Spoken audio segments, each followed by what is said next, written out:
Okay, it's May 31st, 2004, and I'm here with Mom, and we're going to talk a little bit about Grace Ashby Bradford, who is my grandmother and Grace Elizabeth Brown's great-grandmother. And Mom has agreed to talk a little bit about her mother. And I will ask just a few questions, and we wanted to get this because I didn't have a chance to meet Grace, and Grace, my daughter, is named after her and after her great-grandmother on Andrea's side. So Mom, why don't you tell us a little bit just about the facts of when she was born and who her family was and things of that nature. Well, this has really been a special weekend for me because my mother was born on Memorial weekend. She was born on May 29th, and her birthday would have been 2 days ago, Saturday, and I really thought about her all day. She was born in 1920, so if she was still alive, she would be 84 years old. She was born in Spanish Fork, Utah, which is just a little town south of Provo. And when I found out that you were going to name your daughter Grace Elizabeth, I was really pleased because I've always thought that Grace is a beautiful name. And my dad used to call my mother by a lot of nicknames, and one of her nicknames was Gracie. And also she used to call her Gracie Gal and Gabby, but when I heard you were going to call Grace Elizabeth Gracie, I was really, really excited. When was her birthday, Mom? What's her birthday? Her birthday was May 29th, 1920. 1920. And my mom was a beautiful baby. She had curly hair, and this is a picture of her. I think this was taken not too long after she was... Hold it still, Mom, and I'll get up close on it. She had beautiful hair. Real curly and big. Yeah, it was curly. She had natural curly hair. I got a little bit of her natural curl. So did Uncle Rob. Yeah, Rich didn't, and Deb did. I think she got a little bit of natural curl too. But anyway, my mom, I just want to tell you a little bit about her character. Did you get it okay? Yeah, and but you can do that first too if you like, or you can just give the rundown of the brothers and... Oh, sure. Sisters. She had an older sister who was Martha, and my Aunt Martha, and she was born in 1918. And then she had a younger brother, Merrill Ashby, and I think Merrill was born in 26. I can't remember now for sure, but I think it was 26. And then she had a younger sister, Aunt Lois, who was born in 1928. Okay. To Edna and Thomas. Thomas Ashby. Her name was Grace Ashby. She loved music. She sang with her sister, my Aunt Martha. They would sing duets, and they would go several places to do that. I mean, like they would sing at funerals and socials, and they would go and sing together, and they both had beautiful voices. What part did Grace sing? She sang alto, I believe, and my Aunt Martha sang soprano. And she was in musicals at school. I have a picture of her in a musical at school, and she was very well liked. She was just a really great gal. I remember Mom always putting others first. She always put her kids and her husband first. She always... How did you know that? How did you get that feeling? Because my mother would stay up all night long making me a dress to wear to a dance the next day. I even remember on several occasions, my mom made everything, all my clothes. And I mean, we're talking about ruffles and ruffles, and she made me slips that had ruffles and ruffles. I don't know how she ever did it. But I remember on several occasions where she would be hemming it and my date would be ringing the doorbell. And it would be a beautiful dress. She just always, and she taught us to really respect our dad. She always put Dad first. We really had a lot of respect for our dad. I mean, the house was always clean when he came home from work, and a meal was on the table, ready to be put on the table. And Dad was number one to her. And I remember when she died, how we talked about how much we had learned to respect our dad from our mother. Oh, I'm going to tell you something. I forgot what it was. She. Putting people first, or? Yeah, Dad teased her a lot. I mean, he would come home early from a trip. He came home early from a trip one time, and she was in the shower, and he went into the bathroom and reached in and pinched her and scared her sometimes. She screamed. But I mean, he was always teasing her with snakes and all kinds of things. And Mom took Dad's teasing very well. I asked my Aunt Lois when she was down, when I had my surgery last summer, about Dad, and she said that Mom was dating another man when she met Dad, and she met him at the cannery there in Spanish Fork. And she said that the family really liked her, and he was really fun, and he was a big tease, but they really liked him. And they were married on October 1st, 1941, and I was born on October 25th, 1942. Wow, just barely over a year later. Yeah, that's right. She was very good with her hands. One thing I wanted to mention is that my mother made everything. She could do anything with her hands. She made quilts, she crocheted everything, handkerchiefs, stories. I have one framed in the back bedroom that she crocheted. She would make sweaters for my kids. She would come down to visit me in California and make me 2 dresses while she was here. I remember she'd come in and say, "What do you need? I want a new dress." She'd have it made for me so I could wear it Sunday morning. She would make candy. She canned. Our house was always well organized. We knew where things went, so when you got things out, you were expected to put them away and put them where they go. And her rule was that everything has a place and everything has a place. Was that also partly because of your dad? Yeah, my dad was a perfectionist, and he liked things neat and tidy. And Mom wasn't as much, but she did have an organized and neat house. She was very good at making. And she had certain days. I remember Monday morning in the summertime, if I wasn't out of my bed, the sheets were taken out from underneath me because Monday was wash day. Tuesday was ironing day. I can't remember. Wash and a washer and a dryer? Or? No, she hung them outside on a line, and she would always, I remember her ironing, I remember her always spraying everything down with water and rolling it up and putting it in a big plastic bag so we could iron, and she'd iron the hankies, the pillowcases, the sheets, the Levi's, everything. We ironed everything those days. Wow.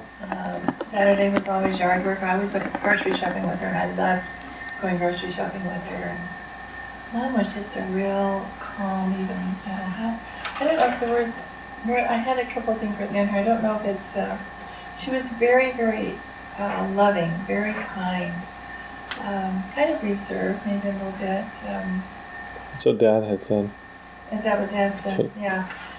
I think she was. I mean, she just was a real calm person and just very loving and kind. I remember when we go shopping on Saturdays, we would always go for the best deal. I learned, to be very budget-minded, and we would go from store to store. Jerry would become getting the best deals at each store that had, getting the sales at each store. I'm sure we spent more gas doing it, but we felt good about getting at the different sales. She was a good cook.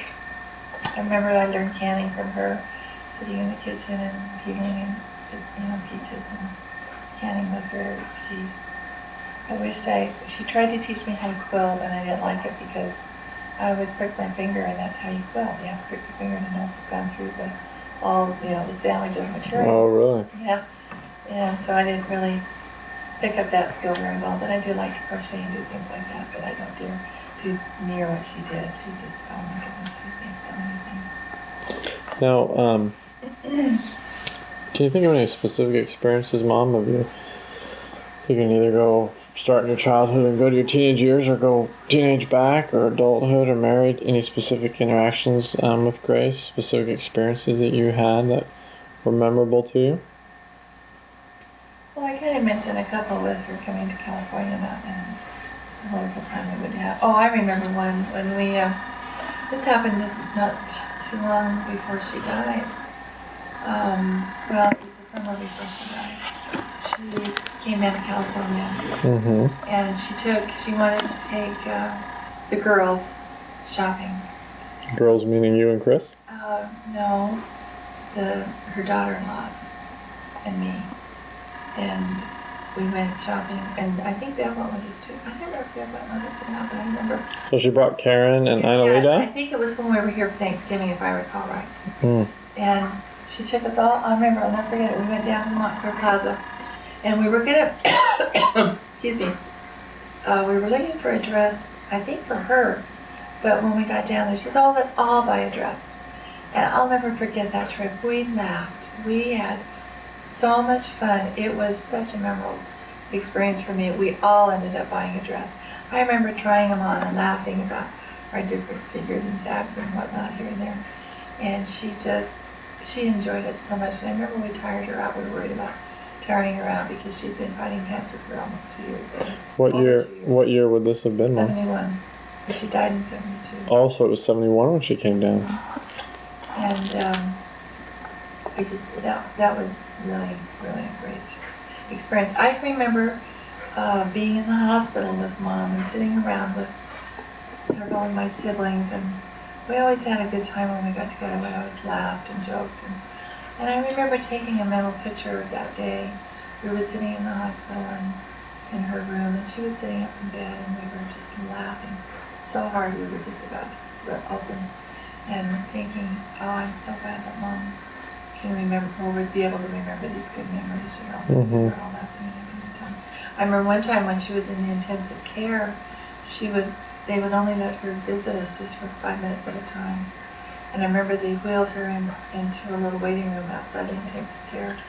And I remember it was 72, I guess, because I think, or 71, it was not too long before she died because Glenn was just a toddler. He was like only a year, maybe a year and a half. And I remember she was sitting in the wheelchair, and I remember Glenn was toddling around the room and walking around, and my mom was so thrilled that she got to see him, and that she was there, and she just got a kick out of him walking around. So she died in 72. August 25th. So you were still 29 years old. Yep, I was. You're younger than I am. And I can remember it was really traumatic for me. I couldn't believe that it was happening to me, that I'd really lost my mother. I remember the day that it happened, that she died. I had gone to the grocery store, and then we didn't have Vons and all these stores we have around here. I had to go down to Upland, I think it was, at Sunrise. On Baseline, maybe? Down in, no, there was no stores around here at all. It was either Upland, down like on Foothill. Wow. And then sometimes I would go on Sunrise. They had a grocery store there, was Smart Farmers. And I had come home, and I was walking in the house, and I remember Gary came from around the kitchen and helped me into the kitchen. And I said, what's the matter? What are you doing? Because usually he'd just go out to the car and get the groceries and help me carry them in. And we were planning to go visit her. This was the end of August, and we were going to try and make a trip to go visit her. And I think we had planned on leaving that weekend. And I remember him looking at me and just saying, your mother has passed away. And I had a really hard time. But she had been diagnosed with cancer 3 years previous? She was diagnosed in April of 1969, and I remember it was right before we were getting ready to go to Hawaii with Mom and Dad, and that was really fun. We really had a good time. We flew over with them and had a pilot friend of Dad's that let us, or no, did we? I can't remember. Oh no, I remember we stayed in the Yellowkite. Anyway, he had a room there in the Yellowkite, and he had a car, and we got to go over there, and we had a really good time. But she had gone in. Her breast was really hard for some time. It had been. She felt like it was kind of hard, and the doctor told her not to worry about it. That it was just her, age. And I mean, she was only 49, but anyway, she didn't. But it was starting to kind of really bother her. Mm-hmm. So they finally went in, and he said, "I know we're not going to find anything, but let's just do a biopsy."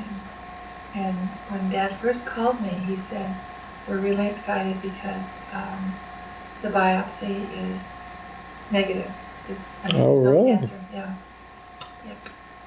There's no cancer. And so we were all relieved. And we were going to go to Hawaii. Mm-hmm. And, in fact, you know what I remember now? I think I got it wrong. I think he wanted to do the biopsy before she left for Hawaii. And we decided to wait until we got back, I think. So, but anyway, I remember Dad called back and said, well, they've done further tests on the biopsy and they're facing cancer, breast cancer. But, we thought they went in and did a mastectomy and we thought they got it all. Mm-hmm. And in those days they had chemo, so they just did radiation on her and burned her. It took 3 years to kill her. Excuse me. To kill the what? It took 3 years to kill her, but they kept doing. In fact, I had a letter in here that she wrote to my Aunt Leah, who was my grandmother Ashby's sister, and she said here that I haven't been too well lately, and she talks about how she went back to the doctor and that they were going to start the X-ray treatments again, and so that's all they did to her. Apparently, it's just treated with radiation, and it just didn't work. Mm-hmm. I'm sure it was everywhere in her body. It went into her liver, I know that. Mm-hmm. And it was in her lungs, I know that, because I think she actually suffocated to death. The last words she ever spoke in this life was, I can't stand the pain. That's what she said? That's the last words she said, I can't take the pain anymore, stand the pain anymore. And he went outside the room to go get a nurse to give her some morphine, even though they were giving her a lot of morphine. And when the nurse came back with him, she went in first and she turned around and she said, Mr. Bradford, your wife is expired. And my dad didn't go back in the room. She had to go in and get that coat for him, bring it up to him. He didn't want to go in? She didn't go back in. So, changing the subject now, I'm just curious about Grace's interaction with my dad, with Gary, and were there any interesting, significant? Was there any relationship there, or did she get to know Dad at all much? Oh yeah, it was a little bit harder because we didn't live close to him, and so we would when we were dating. Well, I mean after we got married, but when we were dating, his parents lived in Aurora, and mine lived in Denver, so we were close. And my parents and his parents were very, very good friends. We were in the same ward, and his dad, was bishop and then a state presidency, and Mom was, she was really pushing for me to choose Gary. And she always kept saying, I think I really good husband. Of course, this is not when I was younger, she would say that. But, a really nice boy. Very nice boy, too. Mm-hmm. Now, were there any interactions with your mom when you were dating or a teenager, or any rituals that you had with her, or any counsel that she gave you growing up, or anything of that nature? Well, it's hard for me to remember everything. My memory's slipping, but my mom was just she was just a really,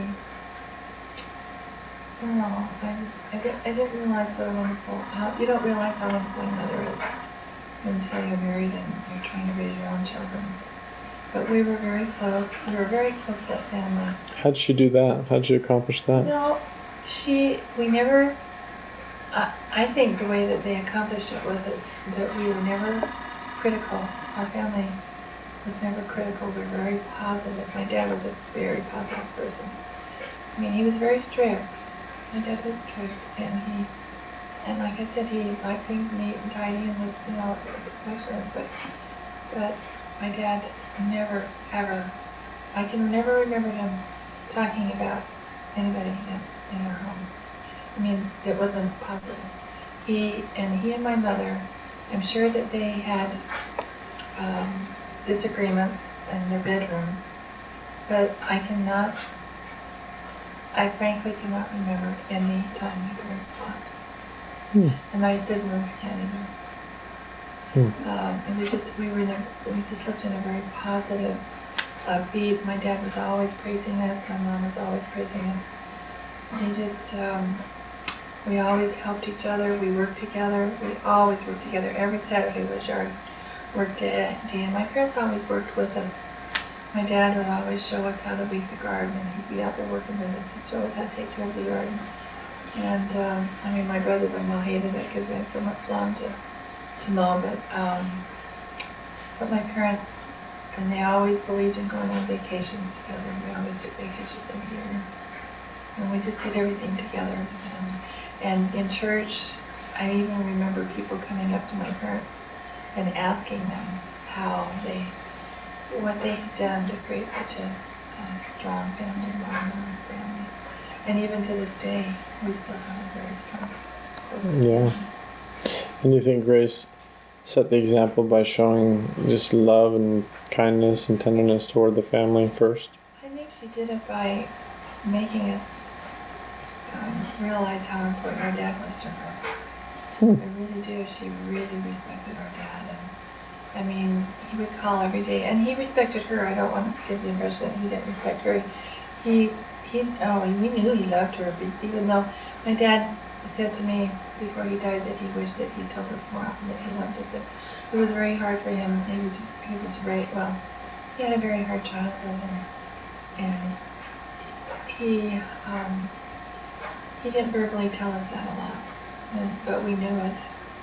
And the thing that my mom did, I think, is that we wanted to please our dad. We really, really wanted to please our dad.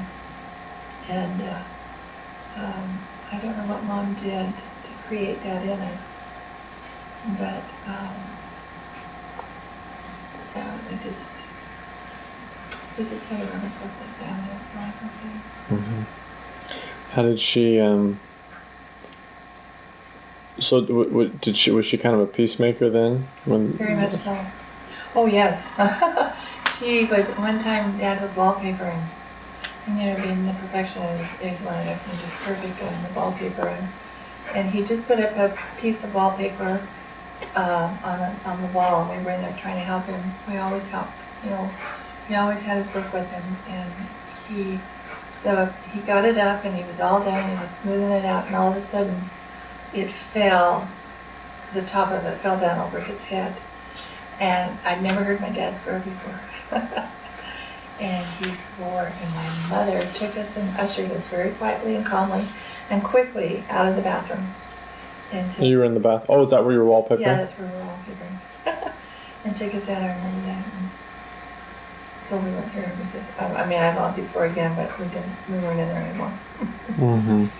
But anyway, she was always worried about what you would think of him. Well, no, she just made sure that things were people in her home. Can you think of a funny experience that you had with her ever, Mom? A funny. What was her humor like? A lot of fun. My mom was. She laughed. We laughed all the time. For fun that we had. I remember whenever she'd. How did she do it? When we'd start getting kind of angry, she'd kind of growl like a dog. I think we did. I can't remember if she started or the kids started that. I can't remember. Just to try and break the tension. Was she a conversationalist? Did you, as you were getting married and going to college and calling home, did you talk a lot with her or with your dad or both? Both.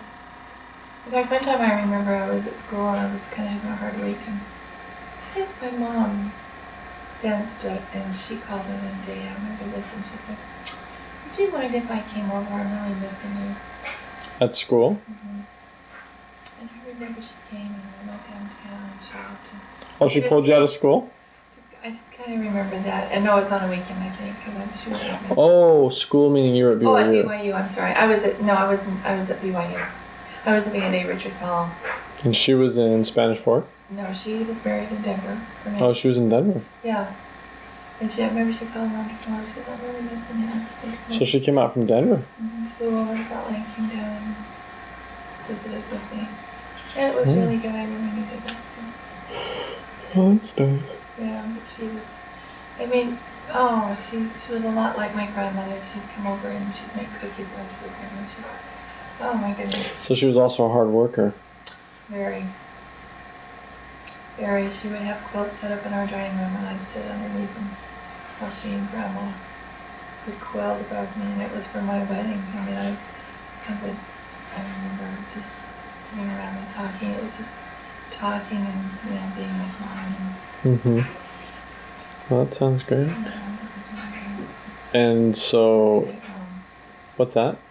She was a great mom. I don't know if you're interested in some of her, when she was younger, there's some fun things that, I don't know how much you want, but, my mother would always remember everybody. Oh my goodness, I remember we were always buying cards for everybody, all the relatives and presents, making them. She would make them for everybody. I remember she was so thoughtful of people.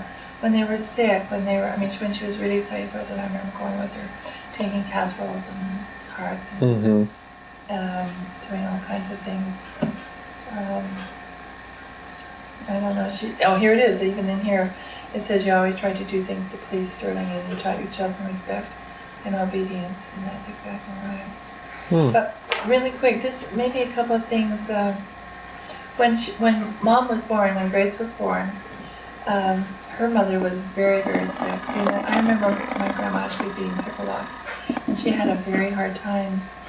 And so, because she was so sick, she had to have someone else came over and took care of the baby and bathed her and cared for her. I don't know her. It was Mrs. Polson. I don't know who that is, but Grandma Ashby, my mom's mother, was in bed for a very long time. And so, they had to take care of her, whoever this lady was, while my grandma was in bed. Was Grace born in Spanish Fork? Mm-hmm. Okay. It said she was a very pretty baby with large blue eyes, and you could tell her hair was going to be curly. I told her that. But anyway, my mom's mom, Edna, I'll say Edna, felt like that Mom should be named and blessed, but she was too sick to go to the meeting house for the fast meeting in July. Mom was born in the end of May. And so, when August came, she was still too sick to go. So she just felt like we needed to get the baby blessed and named. So her husband, who was my grandpa, Tom, left for church, and after considerable thinking, she decided on the name of Grace. And so they dressed her up I take that back. Tom had already left for church, and my grandma wanted Mom to be named and blessed, and so she dressed up the baby and sent the baby over to church with Ellen Thomas, and that's my grandma's sister, I believe is right.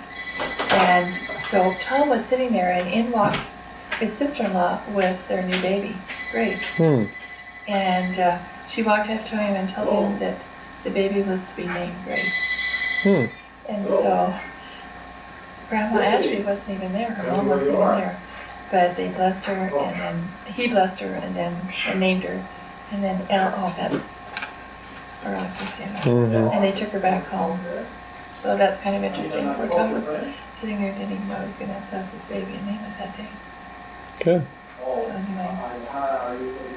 Well, what are some characteristics, Mom, in closing, that my daughter Grace should try to... She can't be Grace Bradford, nor should she, but what are some characteristics that would be important that she pass on? I just think That she retain, I should say. yeah, I think that she always cared about others. I think the characteristic of being empathetic about others, always being thoughtful to others, she was always loving, very loving and very kind. She was just a very kind woman. She taught us good principles. She loved the gospel. We always, um, the gospel was number one in her home. I mean, I think, I shouldn't say the gospel, but the Lord was number one in our home, and we were taught the gospel. She was just, she was a fantastic woman in life.